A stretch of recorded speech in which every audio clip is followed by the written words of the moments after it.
Après la ville, les voitures, direction la campagne. Nous avons suivi une campagne justement, une action commando anti-chasse. C'était hier en forêt d'Orléans. Il faut savoir que la France est l'un des derniers pays européens où cette chasse, la chasse à courre, est autorisée. Et depuis quelques mois, eh bien, une loi interdit même toute obstruction à un acte de chasse. Aurélia Chopin, Michel Anglade.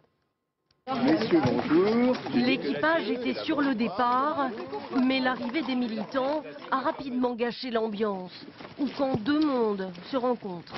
Lui est le tueur d'animaux. Alors, dites-moi, je n'ai rien vous dire. Écoutez, Dialogue de sourds entre militants qui dénoncent la cruauté de la chasse à courre et demandent son abolition et ceux qui la pratiquent. Mais la mort fait partie de la vie, je vous entends. Vous les pourchassez pendant des heures, ce qui représente un stress énorme pour eux. À la fin, vous les transpercez de coups de dague quand ils ne sont pas déchiquetés par les chiens ou noyés. Vous appelez ça participer à la nature, mais monsieur, aucun animal ne torture les animaux pour le plaisir. Et c'est le principe même de la vénerie qui les révolte. Épuiser l'animal, lancer les chiens à sa poursuite pendant des heures avant de l'achever à coups de pique. Face aux arguments de ceux qui dénoncent cette cruauté, les chasseurs, eux, défendent leur tradition. On peut dire c'est cruel, mais de notre point de vue humain, c'est cruel parce qu'il y a certainement un moment qu'il y a de la souffrance, il y a certainement...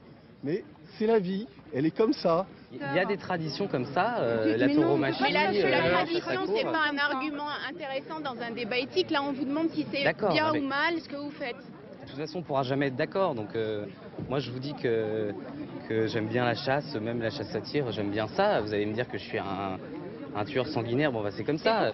Depuis un an, l'obstruction à la chasse est punie par une amende. Ces militants se sont donc contentés de retarder celle-ci, d'agacer les chasseurs avant que la gendarmerie ne leur demande de partir. La France, qui est l'un des derniers pays européens à tolérer la chasse à courre, compte plus de 400 équipages, soit environ 10 000 pratiquants.